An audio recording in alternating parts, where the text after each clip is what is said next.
గజేంద్ర మోక్షం అనేటువంటి ఘట్టం ఉంటుంది. ఆ ఘట్టంలో గజేంద్రుణ్ణి రక్షించడం కోసం ఆ శ్రీలక్ష్మీదేవికి చెప్పకుండా చేతిలో తన చీరకొంగును పట్టుకొని ఉన్నటువంటి శ్రీ మహావిష్ణువు వెళ్తూ ఉన్నాడు. వెనకాల లక్ష్మీదేవి అడుగులేస్తుంది. ఎక్కడ వెళ్తున్నాడో చెప్పడం లేయన.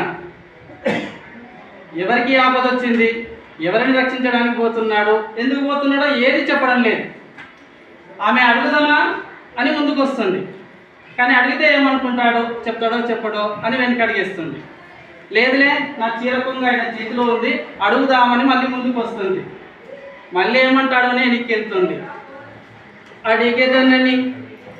అడిగేదన్నని కడుబడి జను నడిగిన తన మగడు నుడుబడని నడయుడుకున్ వెడవెడ సిడిముడి తడబడ నడుగిడు నడిగిడదు జడిమ నడిగిడు నెడలన్. అడుగుదామని ముందుకు వస్తుంది, ఏమంటాడో అని వెనక్కి వెళ్తుంది. ముందుకు వస్తుంది, వెనక్కి వెళ్తుంది. అలా ముందడుగు వేయడం వెనకడుగు వేయడం వల్ల ఆమె వేసుకున్నటువంటి జడ కొప్పు ముందుకొస్తుంది, ఎడికిపోతుంది, నాట్యం చేస్తున్నట్లుగా ఉంది అని చెప్పి పోతన వర్ణిస్తాడు.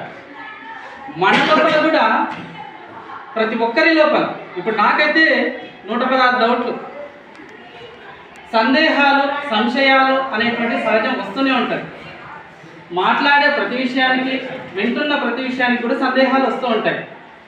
అడిగితే ఏమనుకుంటారో, అడగకపోతే సంశయం ఉండిపోతుంది, అడిగితే క్లియర్ అయిపోతుంది. కాబట్టి తెలుసుకోవడానికే మనం ఇక్కడ సమావేశం అవుతున్నాం. కాబట్టి ఒకరు చెప్తున్నారు, వాళ్ళకి తెలుసు, మనకు కాదు అనేది కాకుండా అందరం కూడా పాలు పంచుకుంటే, మనకు తెలిసినటువంటి విషయాలను ఇక్కడ పంచుకుంటే మనం ఇంకొంత మెరుగ్గా, ఇంకొంత బాగా మనం పాఠశాలలో పిల్లలకు నేర్పించవచ్చు అని చెప్పి భావిస్తున్నాం. ఇక 10వ తరగతికి సంబంధించినటువంటి కార్యాచరణ ప్రణాళిక